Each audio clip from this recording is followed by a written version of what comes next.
ليش الناس تتغير لما تسافر؟ هل فعلا السفر هو السبب وراء هذا التغير؟ في هذا الفيديو بنناقش اجابات هذه الاسئله. قبل لا نبدا شوف اذا بامكانك انك تسوي لايك وشير وسبسكرايب، ولا تنسى انك تفعل جرس التنبيهات لانه جدا راح يساعدنا ان احنا نكمل. بسم الله.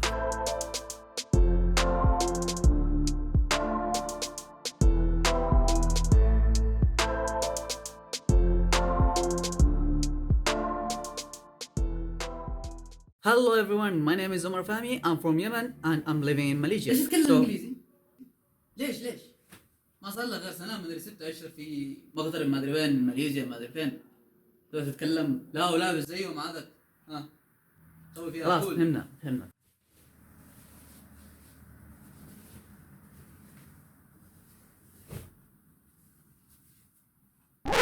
ليش يا ترى الواحد لما يسافر يتغير؟ وهل السفر فعلا هو سبب هذا التغير؟ لو فكرت فيها تلاقي انه هؤلاء ينقسموا الى 3 اقسام. القسم الاول هو النوع اللي يحافظ على ثقافته، شخصيته، لغته، كل شيء، وهذا النوع من الناس يسمون بالمحافظين conservative.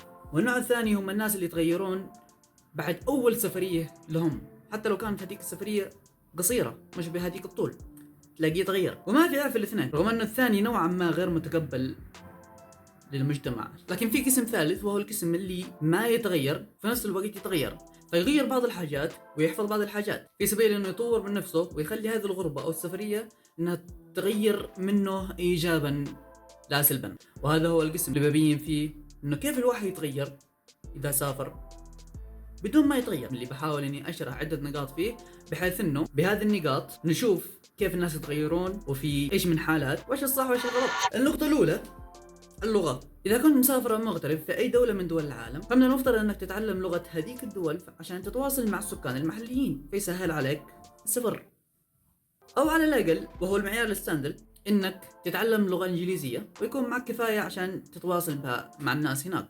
وللأسف ما في عندك خيار ثالث غير هذول. في مرة حصل لي موقف في محل ستاربكس في ماليزيا، وكان في رجال قدامي فكان يحاول انه يفهم الموظف عن الاوردر تبعه وجالس يتكلم بالعربي. صديق انت يسوي طبعا الماليزي ما يفهم. ظل الرجال يحاول لين ما تعب وتعصب واخذ عائلته وخرج من المحل وهو يقول المفروض يوظفوا ناس يتكلموا لغة عربية.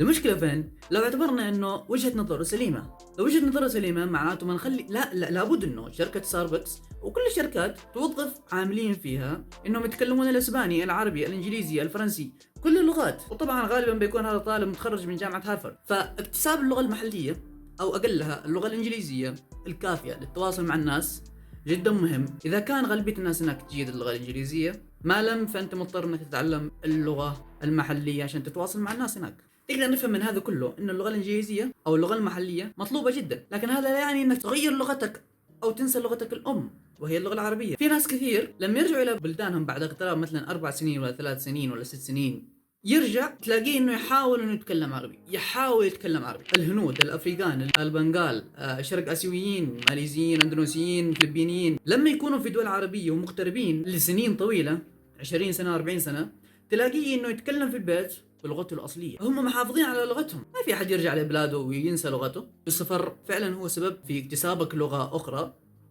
لكن هو ما يغير لغتك. نروح على رقم 2 وهي اللهجة. كثير ناس تظن أن اللهجة جدا مهمة في اللغة الإنجليزية، فعشان تتكلم لابد أنك تكون تتكلم زي النيتف، وهذا خطأ. هي فعلا مهمة لكن لا تشكل سوى 10%، 15%، 20% ماكسيمم من اللغة. 80% من اللغة معاك تجيدها تتكلم بها، اللهجة لا شيء، شو مشكلة؟ الهنود اللي عايشين في أمريكا وفي الدول الأوروبية لما يتكلمون بلغتهم أو بالأكسنت الهندي وما في مشكلة. فأنت محاولاتك أنك تغير لهجتك أو أنك تركز على اللهجة أكثر من تركيزك على اللغة نفسها، هذا خطأ فادح مع الأسف. زي ما يقولوا أكثر خبراء اللغة، فتكلم بالإنجليزي حتى لو كانت لهجتك عربية أصل. Like the superstars, for example, Rihanna, Adele, all these people, and me, of course, because I am a superstar now. لكن هذا مش موضوعنا هو الشخص اللي يسافر ويختلط بأشخاص من دول مختلفة، ولما يرجع إلى بلاده تلاقيه يتكلم بهذيك اللهجة. أوكي أنت تتكلم باللهجة هذه في الدولة اللي أنت عايش فيها، لكن ليش لما ترجع بلادك تتكلم بنفس اللهجة؟ أعرف ناس يمنيين لحد اليوم عايشين 40 سنة 60 سنة في الدول الخليجية، في الكويت، في السعودية، في قطر، وإلى اليوم لما تلاقيه لما تكلمه إذا أنت يمني يكلمك يمني بدون اي اكسنت خليجي، محافظين على لهجاتهم ويعتزون فيها، مع غير ابناء بلدهم يتكلمون باللهجه تبع ابناء بلدهم. ليش؟ لانهم يعرفون انهم لو تكلموا يمني مع الناس الخليجيين تقريبا 60-70% من كلامهم ما بيفتهم، فهم مضطرين انهم يغيروا لهجتهم، وهذا شيء طبيعي. ولو قلنا انك عشت 40 سنه، او لو قلنا انك عشت 5 سنوات او 10 سنوات في دوله خليجيه، بعدين لما رجعت الى بلادك وسالناك ليش يا ابن الحلال تتكلم بنفس هذه اللهجه؟ يا اخي تكلم يمني. فقلت لنا انك انت تعودت.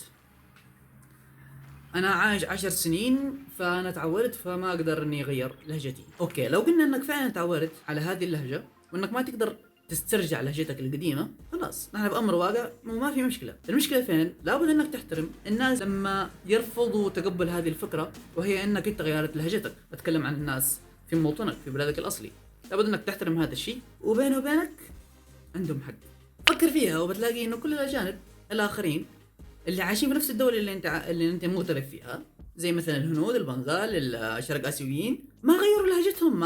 لما يرجعوا بلادهم ما يغيروا لهجتهم، يتكلمون امورهم طيبه. يمكن تقول لي انه لغتهم ثانيه وانا لغتي عربيه، مجرد اختلاف لهجه، يمكن صحيح، لكن يظل الناس هناك، وانا لاحظ هذا الشيء بكثره وبقوه، انها تعتز بلغتها وبلهجتها. ليش انت لا؟ ونروح للنقطه رقم 3 وهي اللباس. وعارف ايش؟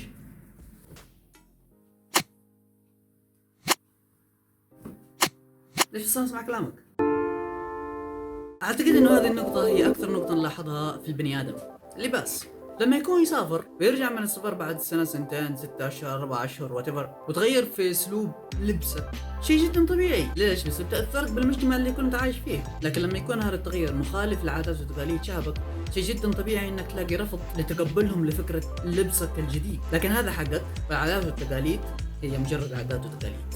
ورقم 4 هي المعاملة. تقدر تغير اسلوب معاملتك للناس بمجرد رجوعك من دولة كنت عايش فيها لفترة معينة. وغالب الدول، هو شيء لاحظته بنفسي، الأجنبية خاصة، ما عندهم زي ما عندنا من احترام الكبير والكرم الضيافة والمصافحة، مما يخليك لما ترجع من هذيك البلد تتبع خطواتهم وتنسى الخلق اللي تربيت عليه.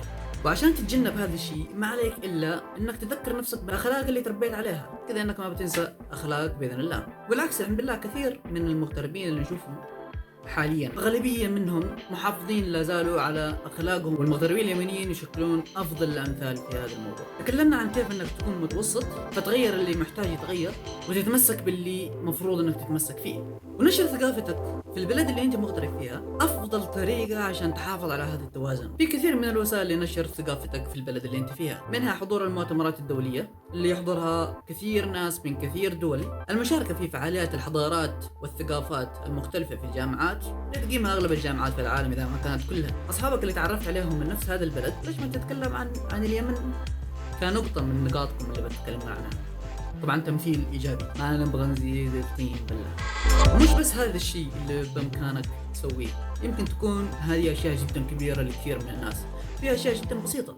اقول لك ايش؟ واحد من هذه الاشياء هي اخلاقك، اسلوبك، معاملتك مع الناس، التزامك لقوانين هذاك البلد، يعني خطوة جدا كبيرة في انك تغير الصورة النمطية عندهم. بل مش بس كده، يساعد حتى في تحسين وضع المغتربين في هذيك الدولة. فاذا تغيرت الصورة النمطية من حكومة هذه الدولة عند ناسها، صرنا كيمنيين متقبلين في هذه الدولة، هذا يرفع من احتمالية تحسين الوضع المعيشي واعطاء التسهيلات اليمنيين في هذيك الدولة. لكن انك تسوي العكس، استلم العكس.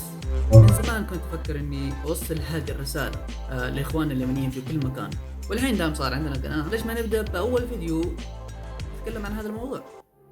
وصلنا لنهاية الفيديو، وأتمنى أنكم تكونوا استمتعتوا واستفدتوا، وإذا عندكم أي آراء رجاء اكتبوها تحت في الكومنتات، وربي يقدرني على إسعادكم يا رب. سلام. لو فكرت فيها تلاقي إنه هؤلاء ينقسموا إلى 3 أقسام، هذا 6.